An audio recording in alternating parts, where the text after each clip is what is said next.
Bueno, muy buenas a todos. Bienvenidos nuevamente a Panamet. Soy Santiago y el día de hoy vamos a hablar de la incompatibilidad tanto ABO como RH. ¿Listo? Entonces esta es la tabla de contenido pues de lo que vamos a hablar del día de hoy. Vamos a hablar primero de una pequeña definición. Rápidamente hablaremos de la epidemiología, luego de la fisiopatología, el diagnóstico y el tratamiento. ¿Listo? Entonces, de aquí viene todo. Entonces, de lo primero que vamos a hablar es que vamos a definir isoinmunización. Entonces, la isoinmunización se define como la respuesta inmunológica que ejerce la madre en contra de los eritrocitos eh, del feto con un RH o un grupo ABO incompatible. Entonces, por lo general, la isoinmunización se da de madre o negativo a feto o positivo, porque la madre no tiene el antígeno D, entonces su sistema inmune reconoce un antígeno extraño y genera una respuesta inmune que puede llevar al bebé a desenlaces y a complicaciones muy graves, ¿listo? Entonces, tener en cuenta esto es súper importante y hoy vamos a hablar de en qué se diferencia tanto la ABO como la RH. Bueno, entonces en la epidemiología la incompatibilidad es mucho más frecuente en países desarrollados, en norteamericanos y en europeos, mientras que en población negra y latina, que pues somos nosotros, es mucho menos común. En Colombia no se tiene registro de cuánto es la prevalencia e incidencia de esto. Por el momento no han salido muchos estudios al respecto. Entonces primero quería comenzar a hablar de lo que es la circulación fetal para entender qué es lo que pasa. Entonces pues primero partamos de que si la madre monta una respuesta inmune contra su feto, pues lo que va a suceder es que los eritrocitos pues se van a alisar y esto va a generar una anemia fetal, ¿listo? Entonces para comprender cómo la anemia fetal afecta al feto, pues tenemos que entender la fisiología que está detrás de la circulación eh, plas- placentaria fetal, fetoplacentaria. Entonces la circulación funciona de la siguiente manera y la esquematicé en este cuadro. Entonces lo primero es que la sangre llega de la madre a través de la vena umbilical que se encuentra en el cordón umbilical. La sangre pasa a través de los espacios interpellosos de la placenta, llega a la vena umbilical y esta sube a través del sistema ven, porto cava y el 50% del oxígeno que tenía esta sangre se la consume el hígado. ¿Listo? Ahí también se comunica con el conducto venoso o conducto de Arancio y llega al hígado. Entonces el 50% del oxígeno se va para el hígado. Es el órgano que más consume oxígeno dentro de la circulación fetal. Luego el resto del oxígeno llega a la aurícula derecha. Este pasa al ventrículo derecho y el 30% de ese oxígeno pasa a la arteria pulmonar. De la arteria pulmonar, pues pasa directamente a la aorta, porque en el feto los pulmones se encuentran colapsados. Esa es la razón por qué pasa eso. El otro porcentaje del oxígeno, el cual es el 20%, llega al ventrículo, a la aurícula izquierda a través del foramen oval y de esa aurícula izquierda pasa al ventrículo izquierdo y del ventrículo izquierdo pasa a la aorta. Y ese porcentaje de oxígeno va a irrigar los distintos órganos, pero sobre todo el cerebro, como vemos esta imagen. Entonces, tanto el 30% que fue por este lado como el 20% que fue por este lado, irriga el cerebro. Y la mejor manera de cuantificar el consumo de oxígeno en el feto es mediante la relación del porcentaje veno-arterial. Listo, dentro de la fisiopatología ya del sistema inmune, pues como les dije, la madre monta una respuesta inmune contra el feto y esto pues es generado por distintos mecanismos inmunológicos como lo son la citotoxicidad mediada por los natural killer, la fagocitosis mediada por los macrófagos y la activación del complemento, las vías C3A y la vía C5A. ¿Listo? Entonces cuando ya se han comenzado a alisar los eritrocitos y el feto llega a un estado de anemia, lo que sucede es que al haber una disminución del aporte del oxígeno de sangre, el corazón comienza a contrarrestar eso con un aumento del gasto cardíaco a expensas de la frecuencia cardíaca.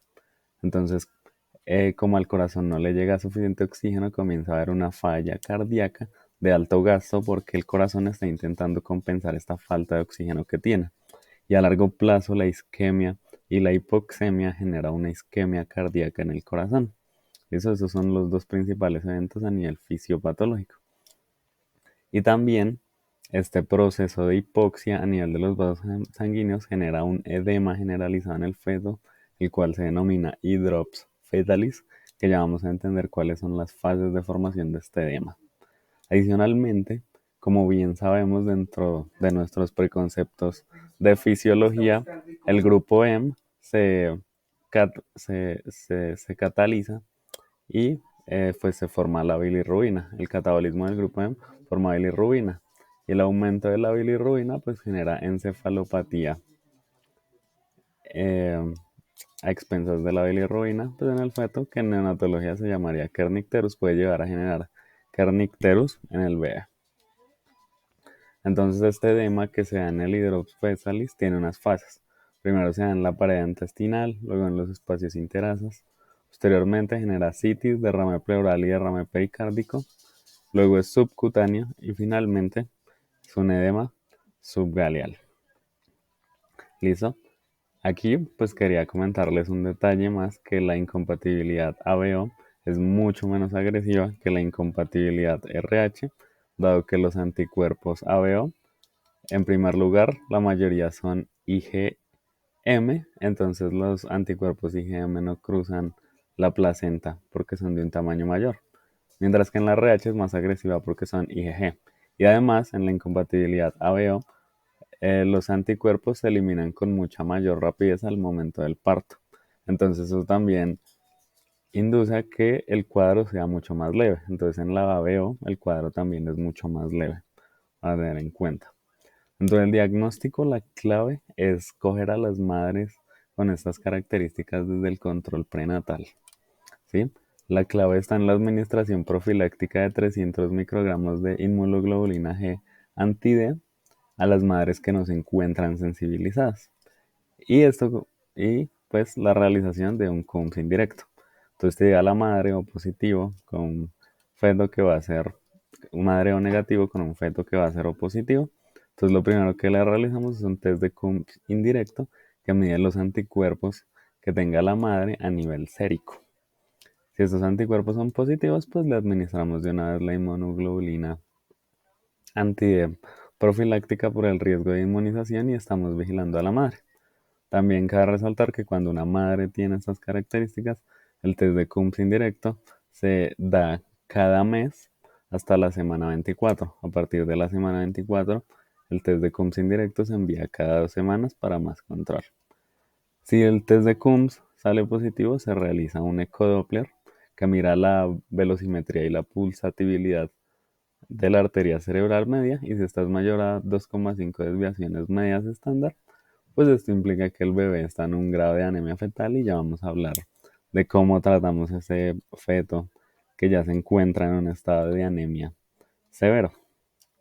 Bueno, aspectos a tener en cuenta: siempre evaluar la historia familiar. Si en la familia tienen alguna historia de inmunización o de abortos o de muerte fetal por esta causa, pues eso que es muy importante. Mirar si la paciente está sensibilizada por medio del CUMS indirecto y tener en cuenta que la respuesta dura de 7 a 8 semanas. Entonces, pues si después de hacerle todos sus controles y todos sus seguimientos de manera juiciosa, el test de CUM sale positivo en la semana 35, pues no hay necesidad de hacer Doppler ni de mandar inmunoglobulina anti-D, porque pues la respuesta dura en 7 a 8 semanas, y en 7 a 8 semanas probablemente la paciente ya fue inmunizada. Otra cosa a tener en cuenta es que a medida que pasan los cuadros de inmunización y a medida que la paciente tiene más hijos, los cuadros van a ser más severos. Por lo general, la inmunización es muy leve o por lo general no se da en el primer embarazo, pero a medida que pasan los embarazos, la inmunización es más fuerte. Entonces, si yo quiero tener un hijo y el, este es el cuarto hijo que voy a tener y me sale lo mismo de que soy O negativo y mi bebé es O positivo, pues el cuarto va a tener mucho más riesgo de su inmunización que el primero. ¿Listo? Dentro de otras herramientas diagnósticas de las cuales se hablan y que se han descrito en la literatura está la curva de Liley, que la curva de Liley pues mide la bilirrubina en líquido amniótico y clasifica por zonas el riesgo de enfermedad hemolítica en el recién nacido. Entonces vemos que en la primera zona, que es la zona que se encuentra aquí abajo, pues la probabilidad de que el feto esté afectado pues es muy baja. En la segunda zona pues la ponen como una zona indeterminada en la que toca seguir estudiando. En la tercera ya hay una enfermedad hemolítica y en la cuarta el riesgo de muerte intrauterina es muy alto. Sin embargo, pues ante la ecografía y las pruebas serológicas, pues la curva de Ley ya no es algo que se use en la práctica clínica. Otra cosa de la cual también antes se usaba era el test de Klein-Hauer-B, que por medio de distintos reactantes cogen sangre materna y lisan todos los eritrocitos que sean de la, de la madre y deja pintados todos los eritrocitos que sean fetales. Entonces, para ver la cantidad de eritrocitos fetales que hay en la sangre de la materna y evaluar si estos se encuentran lisados o no.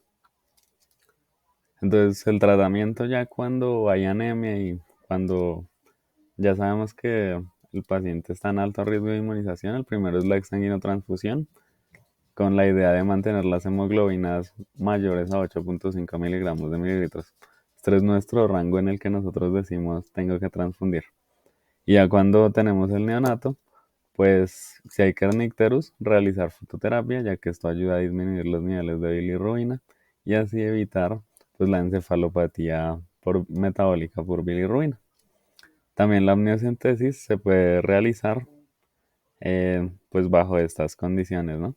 La amniocentesis pues es parte del tratamiento y se puede usar también como método de diagnóstico si dentro del cuadro tenemos sospecha de infección, si vamos a realizar un GRAM, si vamos a hacer maduración pulmonar o algún procedimiento dentro del feto.